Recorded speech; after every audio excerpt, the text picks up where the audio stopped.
Meus amigos, meus irmãos, sejam todos bem-vindos ao Evangelho no Lar do Grupo Espírita Garimpeiro da Luz, Natal, Rio Grande do Norte.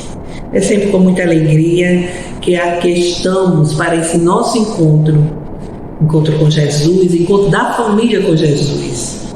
Um momento muito importante em nossa vida, porque ler, refletir, estudar o Evangelho é uma bênção, porque nos traz fortalecimento para os nossos desafios, que são muitos na vida terrena, e nós conseguimos nos harmonizar, porque o Evangelho traz luz e harmonia aos nossos corações.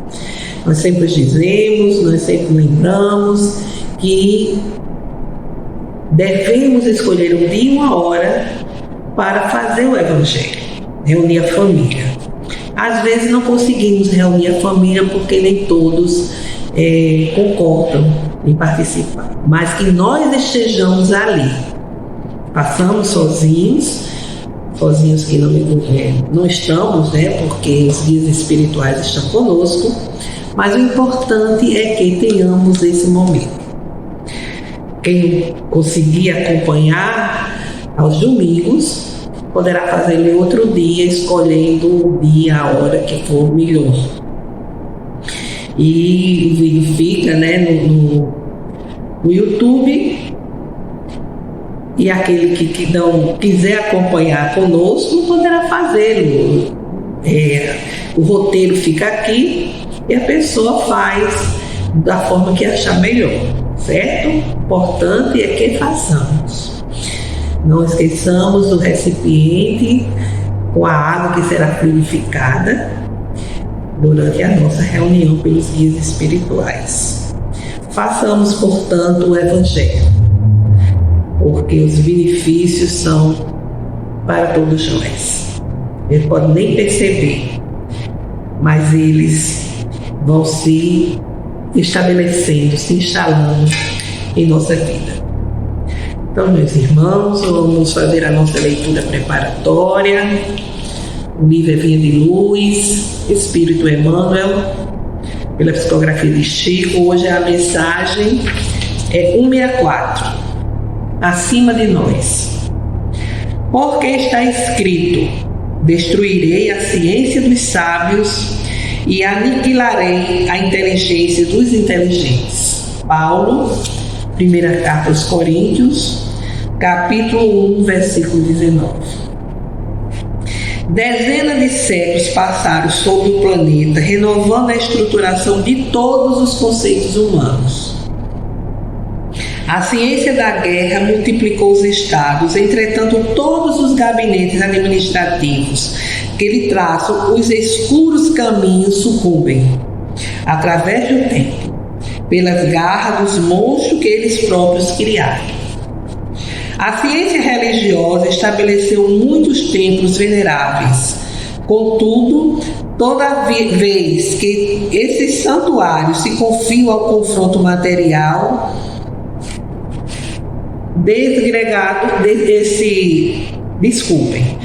confio ao conforto material desregrado, sob o pedestal do dogma e do despotismo, caem pouco a pouco, envenenados pelo vírus do separatismo e da perseguição que decreto para os outros.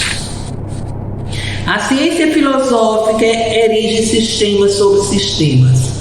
Todavia, quando procura instalar-se no negativismo absoluto perante a divindade do Senhor, sofre humilhações e reveses, dentro dos quais atinge fins integralmente contrários ao que se propunha realizar. Em toda parte da história, vemos triunfadores de ontem arrojados ao pó da terra, cientistas que semeiam vaidade e recolhem os frutos da morte. Filósofos louvados pela turba e vigilante que plantam audaciosas teorias de raça e economia, conduzindo o povo à fome, à ignorância e à destruição. Procura, pois, a fé e age de conformidade com a lei de amor, que ela te descortina o coração, porque acima de nós, infinito é o poder do Senhor, e dia virá que toda mentira e toda vaidade serão confundidas. Pois é, meus irmãos. Analisando as palavras do apóstolo Paulo, Emmanuel coloca aí as mais variadas situações que a vaidade, o orgulho, o egoísmo gera em nossa sociedade, na humanidade. Porque verdadeiro,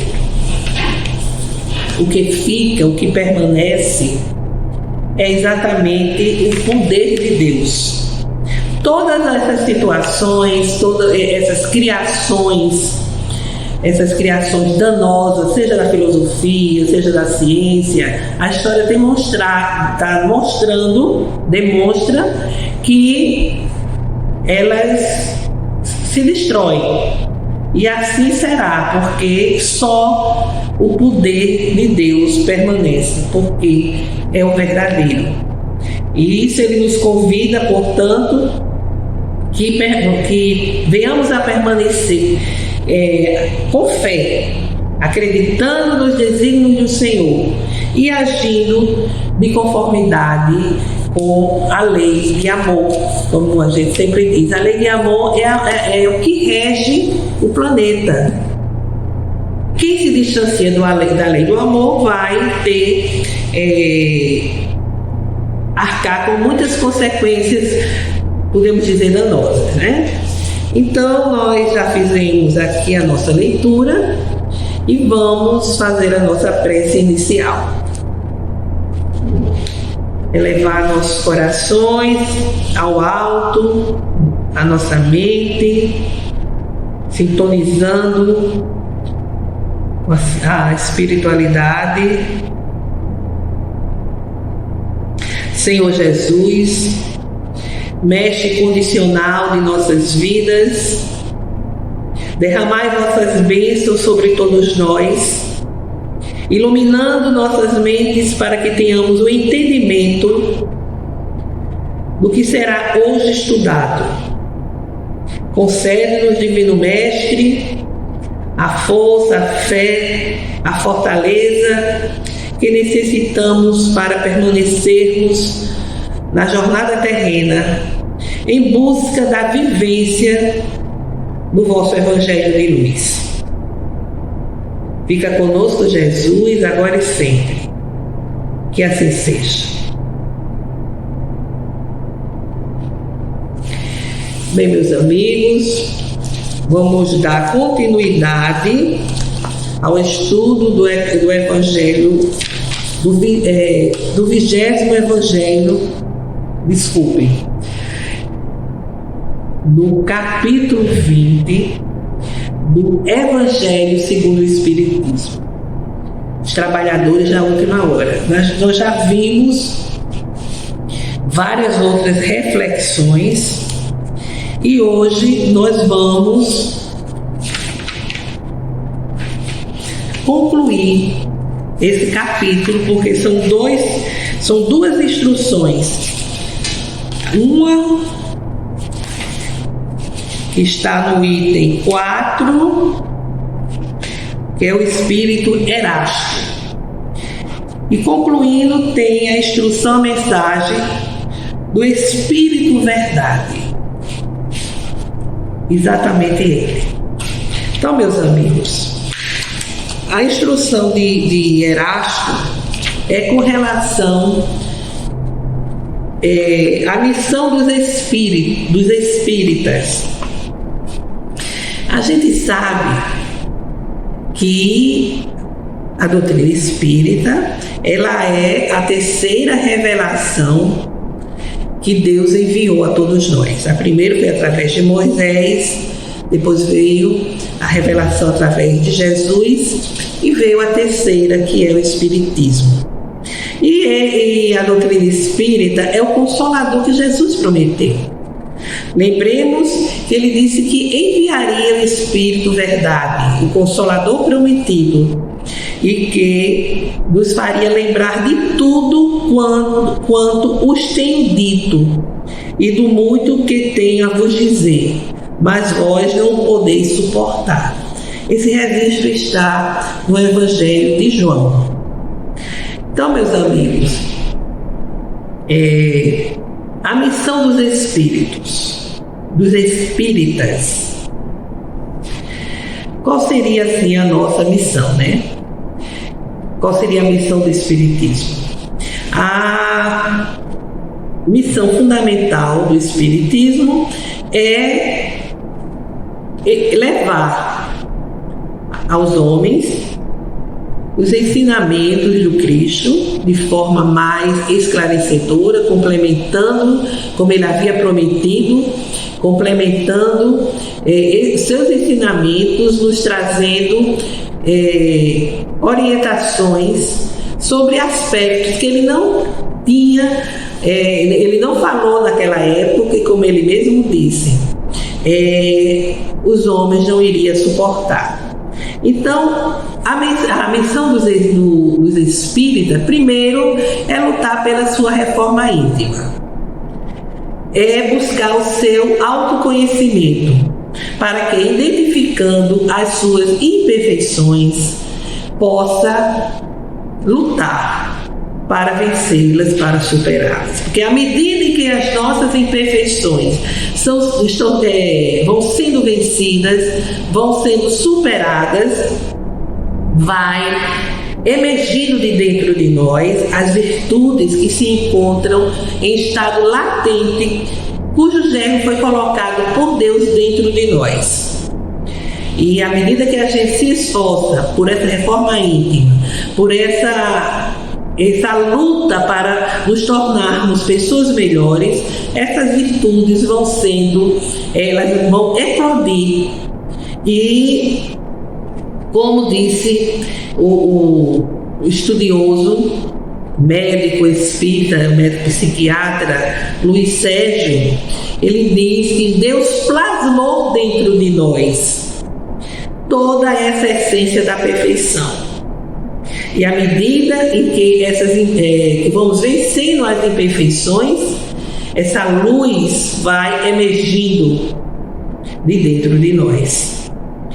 Então, meus amigos, a missão fundamental do Espiritismo é divulgar a doutrina, é levar a informação, a orientação, esclarecendo o porquê dos destinos, razão pela qual muitos conceitos usuais são pelo Espiritismo restaurados ou corrigidos, para que se faça luz nas consciências e consolo nos corações. Então, a missão do Espiritismo é exatamente esta: a divulgação da doutrina, a divulgação do Evangelho, levando o esclarecimento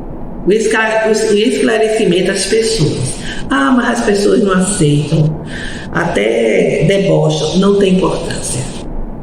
Quando nos for permitido, façamos esse esclarecimento, porque é jogada a semente.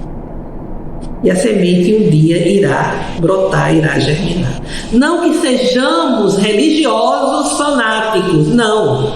A gente tem que ter bom senso no momento de esclarecer, de orientar em uma determinada situação, e que somos chamados ao esclarecimento, somos chamados a dar a orientação, porque isso vai levar luz às consciências, e como o Espírito diz, e consolo aos corações. O espírita, ele é considerado o trabalhador da última hora, e precisa, exatamente porque a doutrina espírita é muito recente, né? A gente já viu isso tem poucos anos. Então, ele é considerado trabalhador da última hora, e por isso precisa buscar reforma íntima, se esforçando para vencer as suas más tendências, porque não basta só o título de espírita, nem ser um frequentador da casa espírita. É necessário ter o conhecimento dos postulados espíritas e do Evangelho e lutar para vivenciar este Evangelho, esses ensinamentos em sua jornada terrestre. Então, a primeira missão dos espíritas é consolar com as palavras de Jesus, a fim de que o próprio espírita e a quem o auxilia possa se elevar. Veja bem, consolar, levar consolação ao próximo através das palavras de Jesus. E o que é que isso acontece? No momento que estamos levando a consolação ao nosso semelhante, nós estamos dando a oportunidade dele se elevar e, consequentemente, pelo ato que estamos realizando, iremos também nos elevar. O espírito Erasto, ele foi um dos espíritos da codificação. E na literatura, dizem que ele foi discípulo, ele foi colaborador do apóstolo Paulo. Então, Erasto, ele diz: ide e pregai. Além disso, a maior questão que envolve o texto é que devemos pregar não como religiosos, mas como seres humanos. Nossa maior missão é levar o amor, a caridade e o consolo a nossos irmãos. Nós não podemos ter uma postura de status de religioso. Não. Nós temos que proceder como pessoas humanas frente ao nosso irmão. Pessoas humanas, imperfeitas, como esse nosso irmão também é. Nos colocarmos no mesmo patamar e mostrar que aqueles ensinamentos que ali estamos falando são necessários a todos nós. Somos imperfeitos, temos necessidades e precisamos daqueles ensinamentos. Quando a gente faz doutrinação dos espíritos necessitados, nas regiões de desobsessão, a gente precisa ter todo o cuidado para não ficar falando: meu irmão, você precisa disso, meu irmão, você precisa amar, meu irmão, você precisa perdoar. Não, meu irmão, nós todos somos imperfeitos, nós todos já cometemos muitos erros e necessitamos vencer essas imperfeições, porque precisamos evoluir. O bem-estar, a harmonia que todos nós desejamos depende de nós mesmos. Ter uma conversa de igual para igual. Então é isso que Erasto diz aqui: ide e pregai, mas não pregai como religioso, mas como seres humanos, né? Mostrando que todos nós necessitamos de amor, de caridade e de consolo. A missão dos espíritos é sempre aplicar os ensinamentos adquiridos. Não guardar como apenas isso é um egoísmo, guardar como um patrimônio interno. Não. Aplicar, veja bem, aplicar os ensinamentos. E aplicar é o quê? Você vai compreender a sua condição de espíritos imortais, a reencarnação, os princípios da doutrina, levando ao próximo a verdadeira essência do espiritismo e o amor a Jesus. Ou seja, a missão de não só conhecer, mas aplicar, vivenciar os ensinamentos que vai adquirindo ao longo do estudo, ao longo das reflexões. Você vai compreender a sua condição de imortal. Nós precisamos compreender que somos espíritos imortais e viemos de um mundo espiritual para uma vivência aqui na matéria. E vamos também compreender que estamos num processo de evolução, E aqui estamos porque Deus nos concedeu a grande bênção da reencarnação, a oportunidade de voltar para enfrentar desafios, para enfrentar e encontrar um desamor, dissabores, desafetos, para encontrarmos exatamente desafios que nos fazem exatamente corrigir o nosso passado de erros. Porque a semeadura é livre, a colheita é obrigatória. Ao longo da nossa existência, nós semeamos e muitas vezes foram sementes de maldade, de vingança. E isso fica marcado em nosso perispírito, e a reencarnação, graças a Deus, existe para que a gente, ao retornar ao plano físico, possa corrigir através da vivência do bem, da caridade, do perdão. Então, é a compreensão, a gente precisa compreender os princípios da doutrina para que possa vivenciar. Não é só frequentar a casa espírita, nós temos a missão de compreender, de entender e lutar para essa vivência. A vivência junto a nós mesmos, junto ao nosso próximo, levando para que as pessoas possam compreender a essência do Espiritismo e o amor a Jesus. E será necessário, com certeza, abdicar do nosso tempo inutilmente utilizado. A gente precisa se programar para adequar o nosso tempo, no qual devemos ter uma programação para a dedicação ao trabalho do bem. E o trabalho de reforma ímpia, esse é permanente, esse é constante. O nosso testemunho diante de cada situação.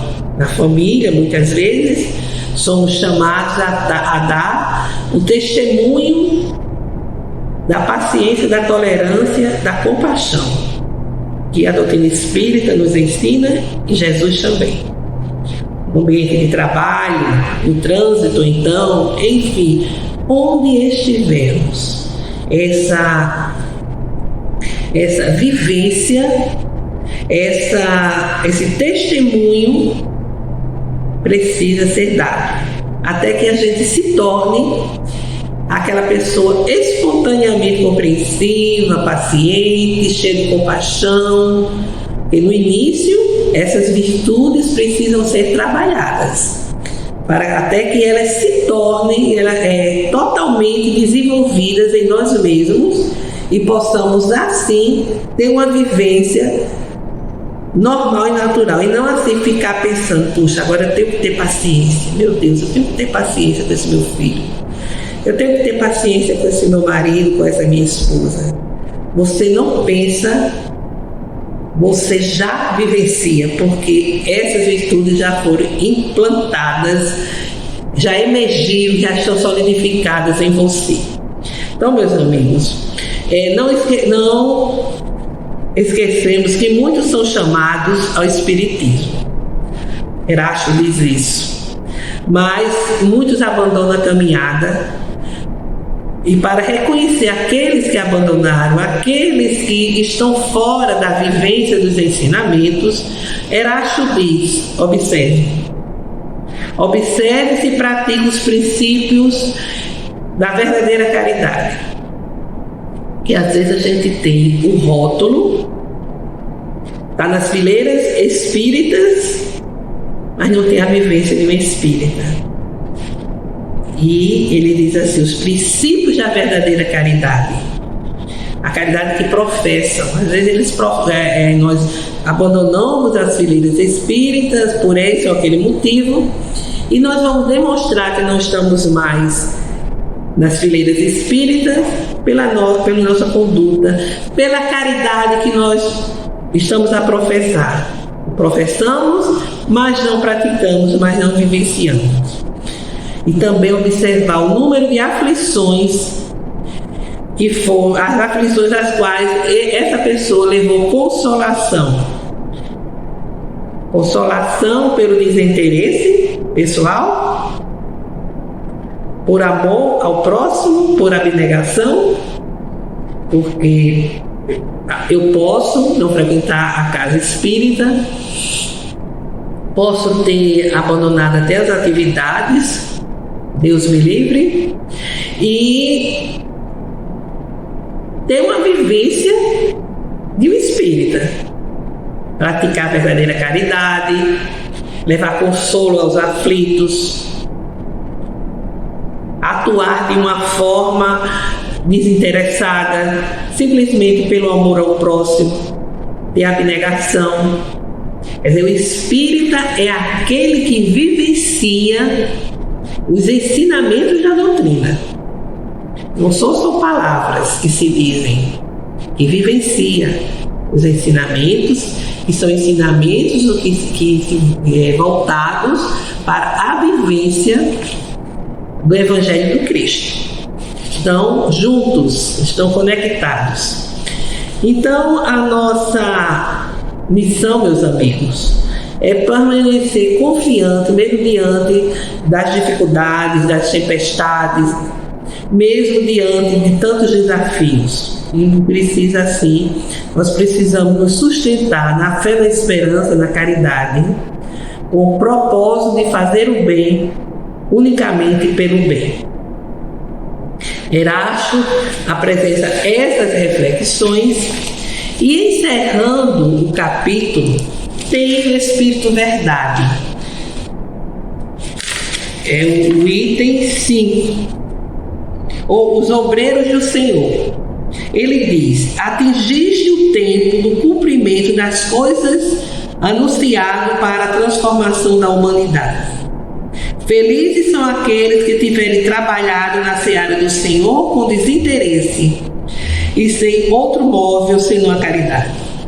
Suas jornadas de trabalho serão pagas ao cêntuplo do que terão esperado.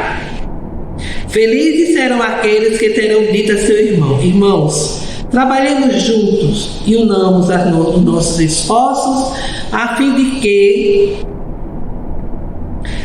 que o Senhor encontre a obra pronta à sua chegada. Porque o Senhor lhes dirá: vinde a mim, vós que sois bons servidores, que calastes os vossos ciúmes e as vossas discórdias, para não deixar a obra prejudicada. Mas ai daqueles que por suas disseções terão retardado a hora da colheita, porque a tempestade virá e serão carregados no turbilhão. Eles gritarão: graça, graça, mas o Senhor lhes dirá: por que pedis graças, vós que não tiveste piedade de vossos irmãos, e que recuastes lhes estender a mão, vós que esmagastes o fraco em lugar de o sustentar? Por que pedis graças, vós que procurastes a vossa recompensa nas alegrias da terra e na satisfação do vosso orgulho? Já recebestes a vossa recompensa, tal como a pretendeste. Não peçais mais. As recompensas celestes são para aqueles que não terão pedido as recompensas da terra.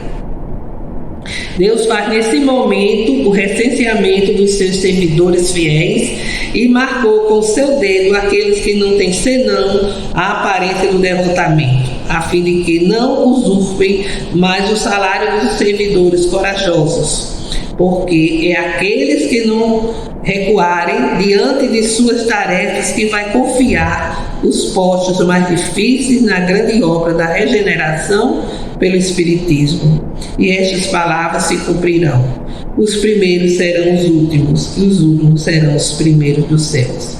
Espírito Verdade, isso em Paris, em 1862. Nós lemos a mensagem, a instrução, porque ela é muito profunda, ela é diz muito da humanidade, diz muito de todos nós. É uma advertência onde nós vemos aqui os ensinamentos do Cristo, quando ele diz: a semeadura é livre, mas a colheita é obrigatória. Quando ele nos diz que será dado segundo as suas obras. Então, no momento que o Senhor virá nos receber, lá no reino dos céus, ele vai receber aqueles que praticarem o bem, aqueles que fizerem a caridade, aqueles que aliviaram as dores e os sofrimentos de seus semelhantes. Mas aqueles que priorizaram as paixões, os vícios, os prazeres terrenos, não serão acolhidos nos reinos dos céus. Serão levados pelo turbilhão, quer dizer, serão conduzidos novamente às dificuldades das reencarnações dolorosas. Então, meus amigos, fica aqui o encerramento do capítulo 20 do Evangelho segundo o Espiritismo, com grandes reflexões para todos nós. E vamos fazer a nossa prece, vamos apresentar as nossas rogativas. Vamos vibrar fé, amor, esperança, paz. Rogamos, Senhor meu Deus, pela paz entre as nações, pela justiça social a ser praticada pelos governantes, pelo fortalecimento da doutrina espírita, por todas as famílias para que o Evangelho do Cristo chegue aos lares, pelo entendimento, pela compreensão, junto daqueles que não vibram positivamente com a nossa pessoa, pela cura e o restabelecimento da saúde daqueles que estão enfermos, familiares, parentes, amigos, pelos nossos irmãos que estão a pagar pesados tributos de outras vidas, para que a consolação envolva todos.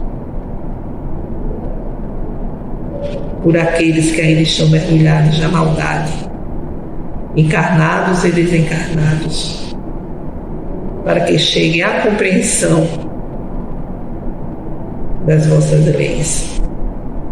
Passamos agora, meus irmãos, uma pequena pausa para que cada um possa apresentar as suas rogativas.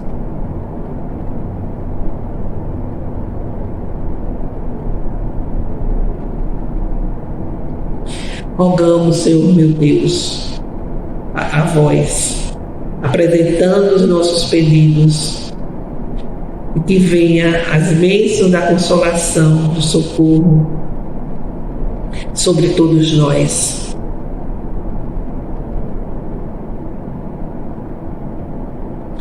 Nosso Pai que estás em toda parte, glorificado e santificado seja o vosso nome no louvor de todas as criaturas. Venha a nós o vosso reino de amor e sabedoria, que a vossa vontade, Senhor, se cumpra aqui na terra e em todos os ciclos espirituais. O pão nosso do corpo e do Espírito dá-nos hoje. Perdoai as nossas dívidas, ensinando-nos a perdoar os nossos devedores, com esquecimento de todo mal, não permitindo que venhamos a cair nas tentações das nossas próprias inferioridades. Livra-nos, Senhor, da maldade que ainda existe em nós mesmos, para que reine a paz, o entendimento, o amor da caridade, hoje, amanhã e sempre. Que assim seja. Encerramos assim o Evangelho de hoje, desejando a todos uma semana de saúde, paz e harmonia, e esperando todos vocês no próximo domingo. Até breve.